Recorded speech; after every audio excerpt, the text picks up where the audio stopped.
तो वो भक्त कहता जी मैं वैसे समाज के लिहाज से डर से समाज के जो है ना दबाव में आकर के मेरा चाचा मर गया, मतलब अलग तो हो रहे थे हमें, लेकिन उसके साथ मैंने जाना पड़ गया।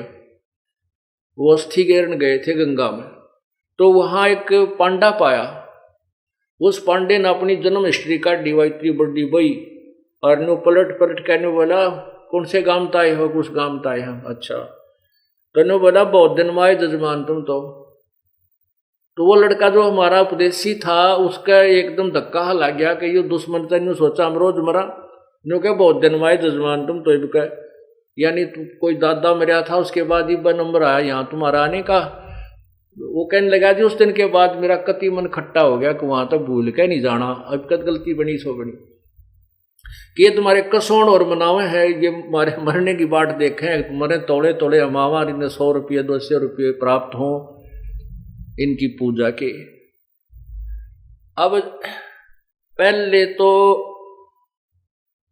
प्रथम गति तो यह है कि उसके अस्थि वहां डाल का इसकी गति हो जाएगी। नंबर 2 गति मोक्ष कराने के लिए 13 मी करो, पंडित जी बुलाओ और फिर वो पंडित जी पाठ पूट हवन हवन करके फिर आप खा पी के छक के और फिर कहें कि इसका महीना बनाओ, फिर 6 माही करो, फिर वर्षी करो और वर्षी के बाद फिर शुरू हो जाओ क्या इसके श्राद्ध निकालो। श्राद्ध किस लिए कि इसकी गति करवानी है और श्राद्ध निकालने के बाद फिर कहते हैं इसका पिंड भरवाओ। पिंड भरवाने से क्या होगा कि इसका मोक्ष हो जाएगा और तेरा गजब हो। अब श्राद्ध निकालते हैं तो श्राद्ध का जो आहार वो जो गुरुजी होता है वो क्या करता है कि कुछ आहार उठा कर ऊपर रख देता है छत पर और कहता है देखो वो कौवा आ गया। अब श्राद्ध के दिन हम तो कौवे तो वैसे भी ध्यान रखा करें कहाँ कुछ खाने की मिल जाए, वो तो अंगित खा जाया करें, घर में बढ़कर रसोई में जाकर मार जा सोच अनु सरियाम ऊपर रख दे कौवे टूट कर पड़ा करें। तो कौवा आते ही वो खाता है तो गुरुजी कहता देख तेरा पिताजी को भोग लग गया और हो सकता है तेरा पिताजी कौवा बन गया हो, देखा ना भोग लग गया, हो सकता है तेरा पिताजी कौवा बन गया हो। तो श्राद्धों में कौवा यदि आहार कर जावे भोग लगा दे तो पिताजी पितर तृप्त हो गया। अब परमात्मा कहते हैं अरे तो बड़काले खेल खेल रहे हो तुम, तुम्हारे को कति मूर्ख बना रखा है, हमारे अंदर बुद्धि नहीं छोड़ी, कोई अपनी सोचने की शक्ति भी खत्म कर दी, हम इतने डरा दिए इन लोगों ने फिर भी कोई लाभ नहीं होता। कहते हैं जीवित बाप के लट्ठम लट्ठा मुए गंग पुचैया, जब आया आसुज का महीना वह कौवा बाप बनाया रे वोड़ी सी दुनिया, गुरु बिन कैसे है सरिया, यानी सतगुरु बिना ये बात बने नहीं। अपनात्मा ये तो मैंने आपको बताया सब संवेद तत्व ज्ञान, इसी का समर्थन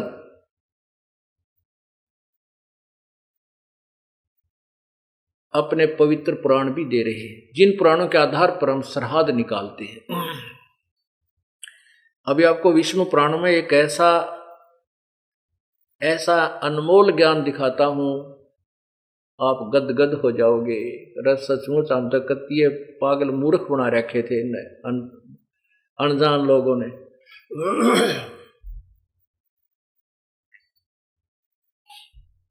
अब जैसे क्या बताते हैं, जय सतगुरु की संगत करते सकल कर्म कट जाई, अमरपुरी पर आसन होते जहां धूप ना छाई।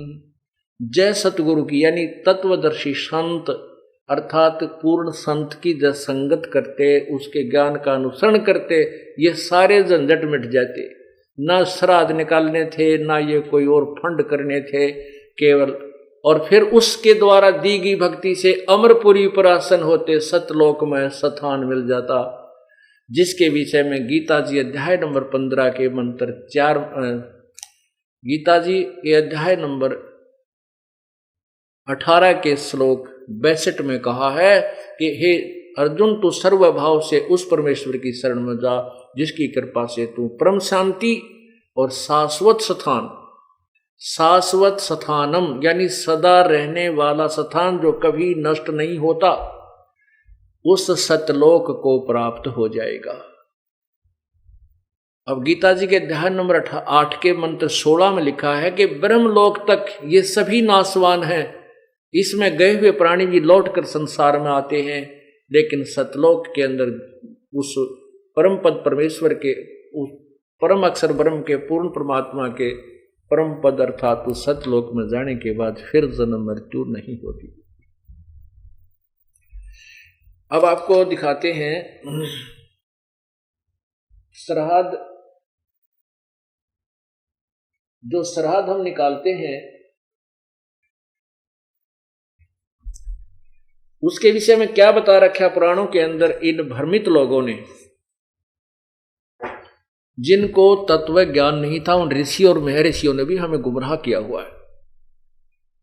और तत्वदर्शी गीता जी में इसीलिए लिखा है कि जब उस तत्वदर्शी संत की खोज कर वो तत्वदर्शी संत वो तत्व ज्ञान बताएगा जो भगवान के मुख से उच्चारित वो वास्तविक ज्ञान है, उस मूल ज्ञान को, और उसको सुन, उसके पश्चात जैसा वो कहता वैसे कीजिए। अब आपको विष्णु पुराण, श्री विष्णु पुराण में दिखाता हूं। अब इसमें क्या रहस्य आपको दिखाएंगे। पहले आपको मार्कंडेय पुराण के अंदर, एक मार्कंडेय पुराण के अंदर दिखाते हैं। उसमें लिखा है कि एक रुचि नाम के ऋषि थे और उन्होंने वेदों को पढ़ा। जैसे गीता जी वेदों का ही सार है, वेदों को पढ़ा और उसने निष्कर्ष निकाला कि वेदों में ये कर्म कांड, श्राद्ध आदि निकालना ये मूर्खों की पूजा है, ये नहीं करनी चाहिए। उसने इस आधार पर ना तो शादी कराई और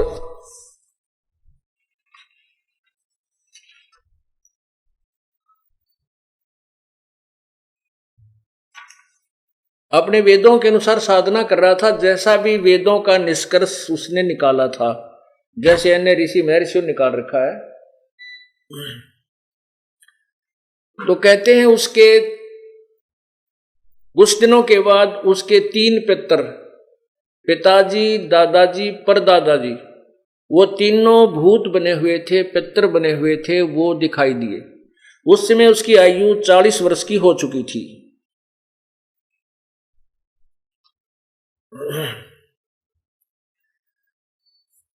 यानी शादी के योग भी नहीं रहा था। उस समय वो पितर दिखाई दिए और कहने लगे, बेटा रुचि, तूने शादी क्यों नहीं कराई और शादी करा के तूने हमारे श्राद्ध क्यों नहीं किए बेटा, हम बहुत दुखी हो गए हैं। अब रुचि कहता है कि हे पितरमहो, हे पितामहो, वेदों में इस कर्म कांड को, श्राद्ध आदि निकालने को मूर्खों की पूजा कहा है, फिर आप मुझे क्यों इस मार्ग पर लगा रहे हो। पितर भी स्वीकार करते हैं कि बेटा तू ठीक कह रहा है, वेद में तो ऐसा ही लिखा है, ये सत्य है कि ये तो मूर्खों की, अज्ञानियों की पूजा है, लेकिन बेटा ऐसे है वैसे है, पितर जो चाहे वह सब दान दे सकते हैं, संतान दे सकते हैं, धन दे सकते हैं। अब इस तरह के उनको लालच लुच दे के और उस पुण्य आत्मा से वो घोर पाप करवा दिया। हाय क्या करवा दिया कि उसको कहा कि तू तप कर, और तप करने से तुझे फिर एक पत्नी मिलेगी, फिर तू शादी कराना, फिर हमारे श्राद्ध निकालना। उस भोली आत्मा ने अपने उन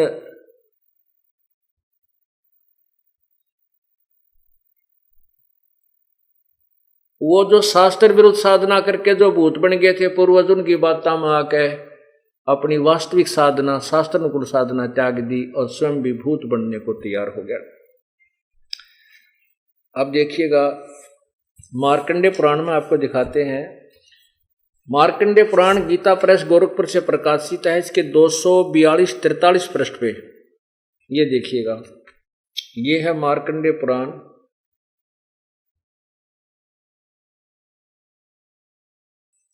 और गीता प्रेस गोरखपुर से प्रकाशित है।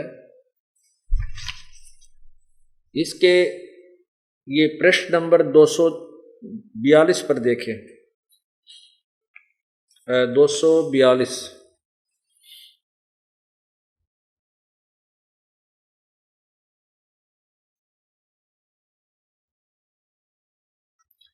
ये नीचे रोच्य मुनि की उत्पत्ति कथा। मार्कंडेय जी कहते हैं, ब्राह्मण पूर्व काल की बात है। प्रजापति रुचि, ममता और अहंकार से रहित इस पृथ्वी पर विचरते थे। उन्हें किसी से भय नहीं था। वे बहुत कम सोते थे। उन्हें न तो अग्नि की स्थापना की थी, न अपने लिए घर ही बनाया था। वे एक बार भोजन करते और बिना आश्रम के रहते थे। उन्हें सब प्रकार की आसक्तियों से रहित एवं मुनिवर्ती में रहते देखकर उनके पितरों ने उनसे कहा।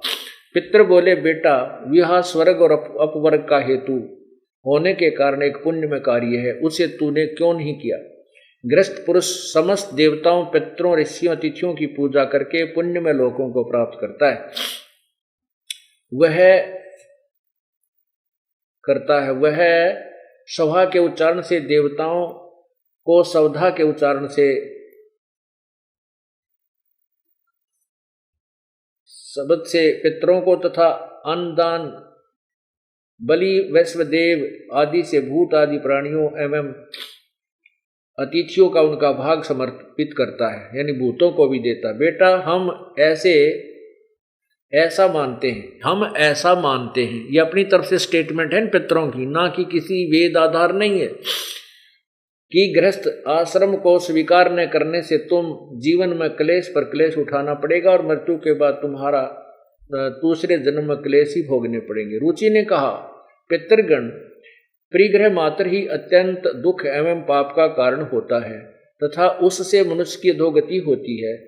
यही सोचकर मैंने पहले स्त्री संग्रह नहीं किया। मन और इंद्रियों को नियंत्रण में रखकर जो यह आत्म संयम किया जाता है, वही परिग्रह करने पर मोक्ष का साधक नहीं होता।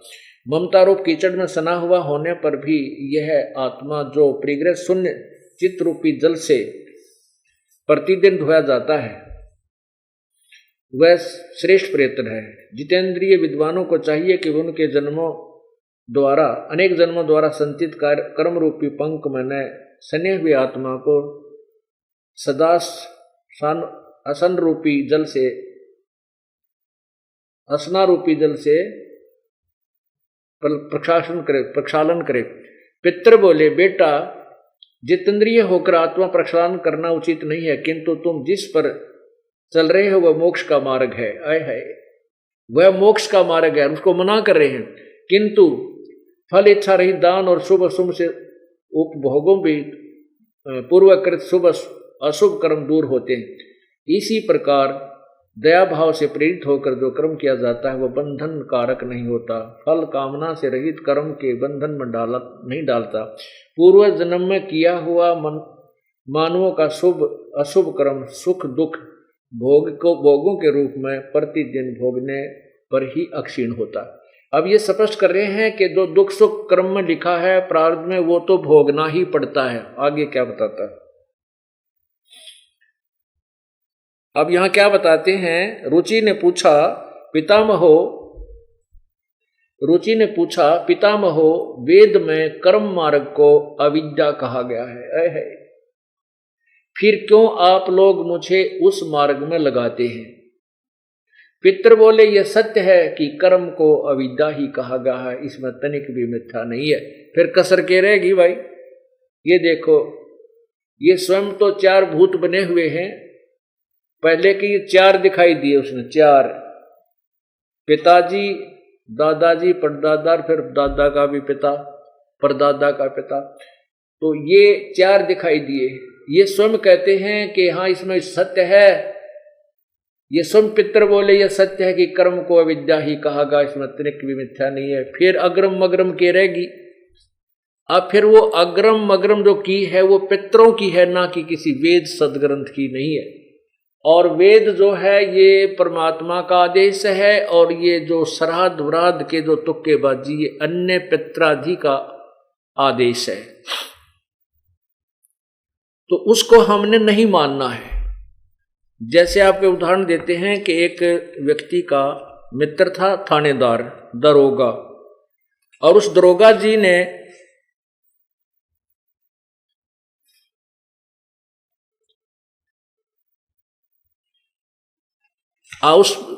उस व्यक्ति ने एक दिन दरोगा जी से प्रार्थना की कि मेरा जो पड़ोसी है वो मुझे बहुत दुखी करता है, बहुत परेशान कर रखा है। मैंने पंचायत आदि से भी फैसला करवाने की चेष्टा की पर वो बाज नहीं आता, मैं क्या करूं। दरोगा जी ने कहा कि मार लठ माप देख लूंगा। अब उस एसएचओ के कहने तक उसके मित्र ने आकर पड़ोसी के झगड़ा ठान लिया, और झगड़े में उसके सिर में लठ मर गया, लगते ही वो पड़ोसी मर गया। अब राजा का संविधान है कि कोई किसी की मृत्यु कर देता है तो उसको सजाए मौत मिलेगी, मिलती थी। अब वो जब व्यक्ति पड़ोसी मर गया और उसने उस एसएचओ की आज्ञा का पालन करके संविधान राजा का भंग कर दिया तो उसे सजाए मौत हुई। वही उसका मित्र उसको दरोगा पकड़ के ले गया, थाने में रोक दिया, कोर्ट में उसको सजा मिल गई और सजाए मौत का भागी हो गया। ठीक इसी प्रकार जो वेदों और गीता जी में लिखा है उसके विपरीत जो कोई अन्य संत ऋषि या गुरु या पितर कोई भी ये संदेश देता है वो भगवान के विधान को खंड करवा रहा है, जिससे हम सजा के पात्र होंगे। अब इसमें एक विष्णु पुराण में प्रमाण है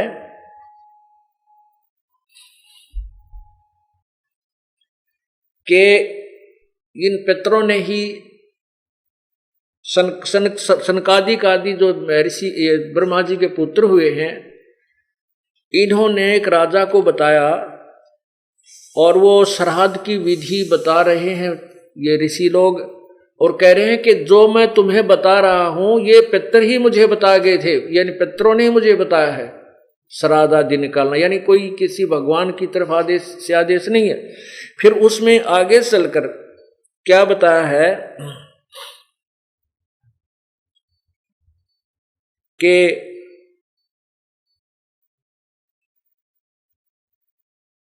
जैसे पितरों के लिए श्राद्ध निकालना है तो जैसे 2, 4, 6, 8 यानी ऑड नंबर ब्राह्मण जमाने चाहिए, उनको भोजन कराइए। और भूतों के लिए करना है, देवों के लिए करना है तो 1, 2, 1, 3 जैसे 5, 7, 9 इवन नंबर, ये यानी इस तरह ब्राह्मणों को बैठाकर भोजन कराना चाहिए। फिर विष्णु पुराण में लास्ट में ये लिखा है, श्राद्धों का सारा विवरण देकर ये लिखा है कि यदि एक योगी का अर्थ है जो सत्य साधक, जैसे गीता जी में लिखा कि अर्जुन जब तू नाना प्रकार के भ्रमित करने वाले वचनों से भ्रमित ना होकर के एक तत्व ज्ञान पर स्थिर हो जाएगा तब तू भगत बनेगा, योगी बनेगा। उसके लिए लिखा कि उस तत्व ज्ञान को सुनने के लिए तत्वदर्शी संतों की शरण जा, उनको दंडवत प्रणाम कर, वो जैसे बताएं फिर तू साधना कर, फिर तेरा कल्याण होगा। उसके लिए बताया है कि एक संत, एक सत साधक, सच्ची साधना करने वाले को भोजन कराने से कितना लाभ होता है कि 1000 ब्राह्मणों को जो वो श्राद्ध के लिए उद्धार करने आते उनका भी कल्याण कर दे और यजमान का भी कल्याण कर दे और मोक्ष भी प्राप्त करवा दे। ओए होए, ये विष्णु पुराण में लिखा है कि एक तत्वदर्शी संत को आहार कराने से, अर्थात उससे भोजन कराने से आपको आप 1000 ब्राह्मण बैठा दे उसके सामने, उनका भी उद्धार करे जो तुम्हारे पितरों का उद्धार करने आते हैं, और वो तेरे पितरों का भी उद्धार करे, उन ब्राह्मणों का भी पार करे और यजमान को भी सुधार दे, क्योंकि फिर तत्व ज्ञान बताएगा। सब बकवास छुटा के तत्व ज्ञान के आधार से साधना बताएगा। तो हम वही पूजा करनी चाहिए जिससे सब लाभ हो। अब ये विष्णु पुराण में लिखा है, अब मुझे वो मिल नहीं रहा। इस प्रकार हम वो साधना करनी चाहिए जिससे हमें लाभ हो, मोक्ष भी हो।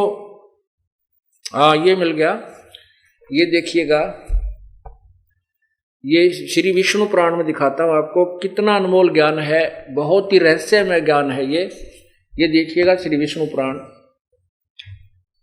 ये श्री विष्णु पुराण, और ये गीता प्रेस गोरखपुर से प्रकाशित है।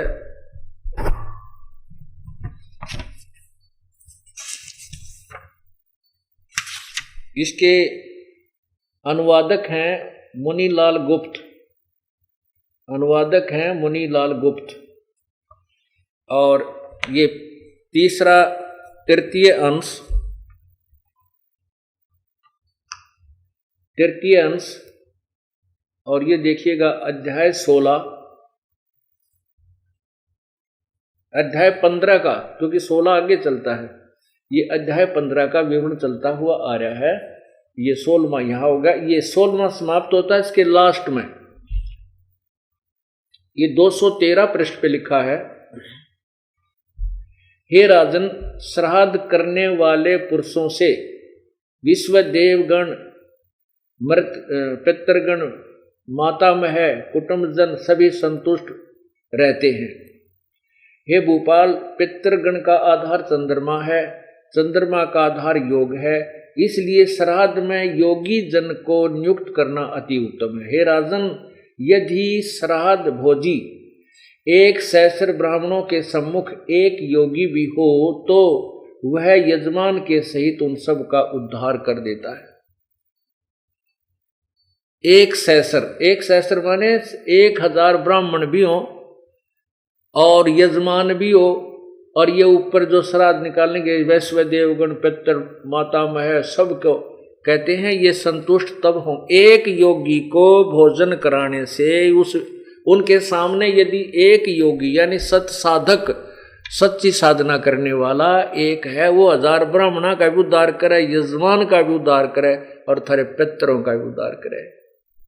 जय सतगुरु की संगत करते सकल कर्म कट जाई, अमरपुरी पर आसन होते जहां धूप ना छाई। सुरत नृत मन पवन पियाना, शब्द शब्द समाई, दास गरीब दास गलतान महल में मिले कबीर गोसाई। पुण्यात्माओं,